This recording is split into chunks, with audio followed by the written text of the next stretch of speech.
Hi hello ನಮಸ್ಕಾರ ವೀಕ್ಷಕರೇ, unique tech world ಚಾನಲ್ಗೆ ನಿಮಗೆಲ್ಲ ಸ್ವಾಗತ.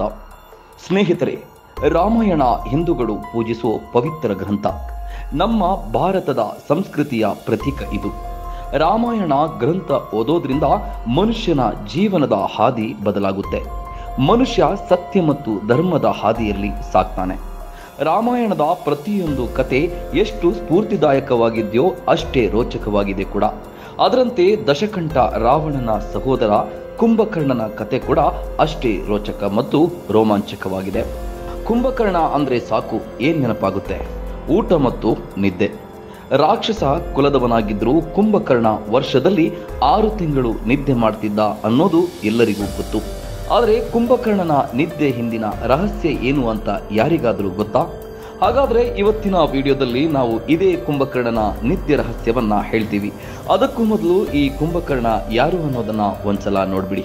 ಕುಂಭಕರ್ಣ ದಶಕಂಠ ಮಹಾಬ್ರಾಹ್ಮಣ ರಾವಣನ ಕಿರಿಯ ಸಹೋದರ. ಕುಂಭಕರ್ಣನ ತಾಯಿ ಹೆಸರು ಕೈಕಸಿ. ಈಕೆ ರಾಕ್ಷಸ ಕುಲದವಳು.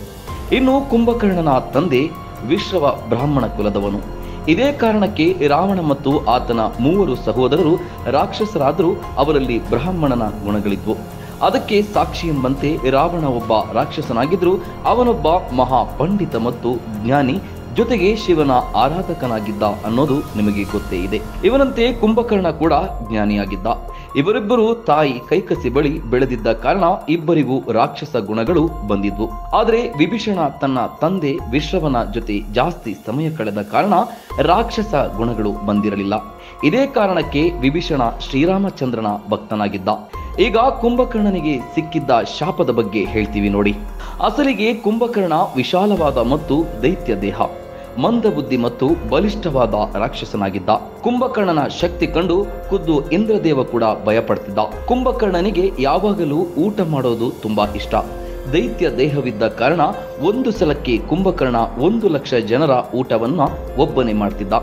ಸೈನಿಕರು ಇವನಿಗೆ ಊಟ ತಂದು ಕೊಡೋದ್ರಲ್ಲೇ ಹೈರಾಣಾಗಿ ಹೋಗ್ತಿದ್ರು. ಆದರೂ ಕುಂಭಕರ್ಣನ ಹಸಿವು ನೀಗ್ತಾ ಇರಲಿಲ್ಲ. ಒಂದು ದಿನ ಕುಂಭಕರ್ಣ ಬ್ರಹ್ಮನನ್ನು ವರಿಸಿ ಬ್ರಹ್ಮನಲ್ಲಿ ಸ್ವರ್ಗದ ಸಿಂಹಾಸನವರವಾಗಿ ಕೇಳಬೇಕು ಅಂತ ತಪಸ್ಸು ಮಾಡಿದ್ದ. ಯಾಕೆಂದ್ರೆ ವರ್ಷ ಪೂರ್ತಿ ಭಕ್ಷ್ಯ ಭೋಜನಗಳನ್ನ ಸವಿಯೋದಕ್ಕೆ ಯಾವುದೇ ಕೊರತೆಯಾಗಲ್ಲ ಅನ್ನೋದು ಕುಂಭಕರ್ಣನ ಮನದಾಸೆಯಾಗಿತ್ತು. ಅದರಂತೆ ಕುಂಭಕರ್ಣನ ಜೊತೆ ವಿಭೀಷಣ, ರಾವಣ ಕೂಡ ಬ್ರಹ್ಮನನ್ನ ತಪಸ್ಸು ಮಾಡೋದಕ್ಕೆ ಕೂತರು. ಬ್ರಹ್ಮನ ನಾಮಸ್ಮರಣೆ ಮಾಡ್ತಾ ತುಂಬಾ ದಿನಗಳ ಕಾಲ ಮಳೆ, ಗಾಳಿ, ಚಳಿ ಲೆಕ್ಕಿಸದೆ 3 ಸಹೋದರರು ತಪಸ್ಸು ಮಾಡಿದ್ರು. ಆದರೆ ಇತ್ತ ಇಂದ್ರದೇವ ಕೂಡ ಭಯಬಿದ್ದಿದ್ದ. ಇವರ ತಪಸ್ಸಿಗೆ ಮೆಚ್ಚಿ ಬ್ರಹ್ಮದೇವ ವರ ಏನಾದರೂ ಕೊಟ್ರೆ ಅಂತ ಆತಂಕಗೊಂಡಿದ್ದ.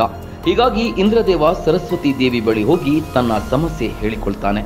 ಆಗ ಸರಸ್ವತಿ ದೇವಿ ಸಹಾಯ ಮಾಡೋದಾಗಿ ಭರವಸೆ ನೀಡ್ತಾಳೆ. ಇನ್ನೊಂದೆಡೆ ಬ್ರಹ್ಮದೇವ ತಪಸ್ಸಿಗೆ ಮೆಚ್ಚಿ ಪ್ರತ್ಯಕ್ಷವಾಗಿ ಕುಂಭಕರ್ಣನಿಗೆ ವರ ಕೇಳೋದಕ್ಕೆ ಹೇಳ್ತಾನೆ.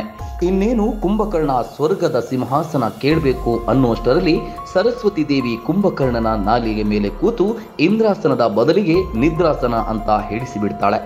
ಆಗಿರೋ ಅನಾಹುತವನ್ನ ಅರ್ಥ ಮಾಡಿಕೊಳ್ಳುವಷ್ಟರಲ್ಲಿ ಬ್ರಹ್ಮದೇವ ತಥಾಸ್ತು ಎಂದು ಬಿಟ್ಟಿರ್ತಾನೆ. ಆಗ ಕುಂಭಕರ್ಣ ಕೊಟ್ಟಿರೋ ವರವನ್ನ ವಾಪಸ್ ಪಡೆಯುವಂತೆ ಹೇಳ್ತಾನೆ.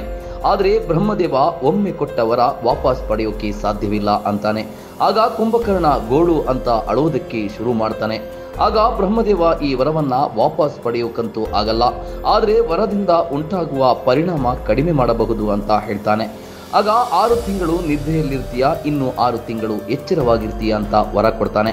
ಅಲ್ಲಿಂದ ಕುಂಭಕರ್ಣ ವರ್ಷದಲ್ಲಿ 6 ತಿಂಗಳು ನಿದ್ದೆಗೆ ಜಾರಿ ಬಿಡ್ತಿದ್ದ. 6 ತಿಂಗಳ ಬಳಿಕ ನಿದ್ದೆಯಿಂದ ಎದ್ಮೇಲೆ ಹೊಟ್ಟೆ ತುಂಬಾ ಊಟ ಮಾಡ್ತಿದ್ದ.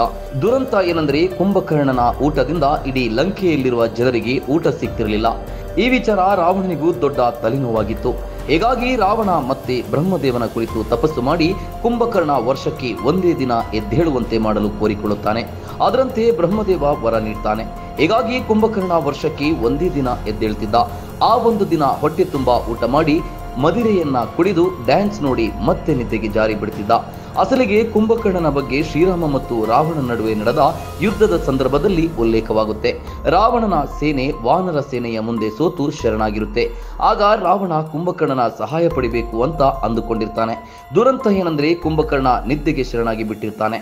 ಇಡೀ ಸೇನೆಯೆಲ್ಲ ಕುಂಭಕರ್ಣನ ಎಬ್ಬಿಸೋದಕ್ಕೆ ಹರಸಾಹಸ ಪಡುತ್ತೆ. ಆದರೆ ಜಪ್ಪಯ್ಯ ಅಂದ್ರು ಕುಂಭಕರ್ಣ ಮಾತ್ರ ನಿದ್ದೆಯಿಂದ ಎಚ್ಚರವಾಗಲ್ಲ. ಆಗ ಸೈನಿಕರು ಒಂದು ಉಪಾಯ ಮಾಡ್ತಾರೆ. ಅದೇನೆಂದ್ರೆ ಸಿಹಿಯಾದ ಊಟವನ್ನು ತಂದು ಕುಂಭಕರ್ಣನ ಮುಂದೆ ಇಡ್ತಾರೆ. ಊಟದಿಂದ ಬರೋ ಘಮದಿಂದ ಕುಂಭಕರ್ಣನಿಗೆ ಎಚ್ಚರ ಆಗಲಿ ಅಂತ ಭಕ್ಷ್ಯ ಭೋಜನಗಳನ್ನ ತಂದು ಕುಂಭಕರ್ಣನ ಮುಂದೆ ಇಡ್ತಾರೆ. ಭೋಜನಗಳ ವಾಸನೆ ಮೂಗಿಗೆ ಬಡಿತಾ ಇದ್ದಂತೆ ಕುಂಭಕರ್ಣ ತಟ್ ಅಂತ ಎದ್ದು ಬಿಟ್ಟ. ಎದ್ದವನೇ ಹೊಟ್ಟೆ ಬೆರೆಯೋ ತರ ಊಟ ಮಾಡಿ ತಕ್ಷಣ ಸಹೋದರ ರಾವಣನ ಬಳಿ ಹೋದ. ಆಗ ರಾವಣ ಸೀತಾಪಹರಣ, ರಾಮನ ಜೊತೆಗಿನ ಯುದ್ಧ, ಇದರಿಂದ ಲಂಕಾ ಸೈನಿಕರ ಸಾವು ಎಲ್ಲದರ ಬಗ್ಗೆ ಕುಂಭಕರ್ಣನಿಗೆ ಹೇಳ್ದ. ಆಗ ಕುಂಭಕರ್ಣನಿಗೆ ಶ್ರೀರಾಮ ನಾರಾಯಣ ಅವತಾರ, ಸೀತಾದೇವಿ ಲಕ್ಷ್ಮಿಯ ಸ್ವರೂಪ ಅನ್ನೋದು ಅರಿವಾಗುತ್ತೆ. ಈ ವಿಚಾರವನ್ನ ರಾವಣನಿಗೆ ತಿಳಿ ಹೇಳೋದಕ್ಕೆ ಪ್ರಯತ್ನ ಪಡ್ತಾನೆ. ಸೀತಾದೇವಿಯನ್ನ ವಾಪಸ್ ಶ್ರೀರಾಮನಿಗೆ ಒಪ್ಪಿಸುವಂತ ಹೇಳ್ತಾನೆ. ಒಂದು ವೇಳೆ ನೀನು ಶ್ರೀರಾಮನಿಗೆ ಶರಣಾಗದೇ ಇದ್ರೆ ರಾಕ್ಷಸ ಕುಲದ ಅಂತ್ಯ ಪಕ್ಕ ಅಂತ ರಾವಣನಿಗೆ ಬುದ್ಧಿ ಹೇಳ್ತಾನೆ. ಆಗ ರಾವಣ ಕುಂಭಕರ್ಣನ ಮೇಲೆ ಕೋಪ ಮಾಡಿಕೊಂಡು ಶ್ರೀರಾಮನ ವಿರುದ್ಧ ಯುದ್ಧ ಮಾಡುವಂತೆ ಆದೇಶ ಮಾಡ್ತಾನೆ. ಕೊನೆಗೆ ನಾರಾಯಣನ ಸ್ವರೂಪ ಶ್ರೀರಾಮನಿಂದಲೇ ಸಾವು ಸಿಕ್ಕರೆ ಒಳ್ಳೆಯದೇ ಅಂದುಕೊಂಡ ಕುಂಭಕರ್ಣ ಯುದ್ಧಕ್ಕೆ ಹೋಗ್ತಾನೆ. ಯುದ್ಧಕ್ಕೆ ಕುಂಭಕರ್ಣನ ಎಂಟ್ರಿ ಆಗ್ತಿದ್ದಂತೆ ವಾನರ ಸೇನೆ ಅಕ್ಷರಶಃ ಅಲ್ಲೋಲ ಕಲ್ಲೋಲವಾಗಿರುತ್ತೆ. ಆದರೆ ಕೊನೆಗೆ ಶ್ರೀರಾಮ ಬಿಟ್ಟ ಇಂದ್ರಾಸ್ತ್ರದಿಂದ ಕುಂಭಕರ್ಣನ ಅಂತ್ಯವಾಯಿತು. ಹೀಗೆ ರಾವಣ ಸಹೋದರ ಕುಂಭಕರ್ಣ ಸಾವನ್ನಪ್ಪಿದ. ಇದೇ ರೀತಿಯ ಹೆಚ್ಚಿನ ಮಾಹಿತಿಗಾಗಿ ನಮ್ಮ ಯುನಿಕ್ ಟೆಕ್ ವರ್ಲ್ಡ್ ಚಾನೆಲ್ನ ಸಬ್ಸ್ಕ್ರೈಬ್ ಮಾಡಿ. Thank you.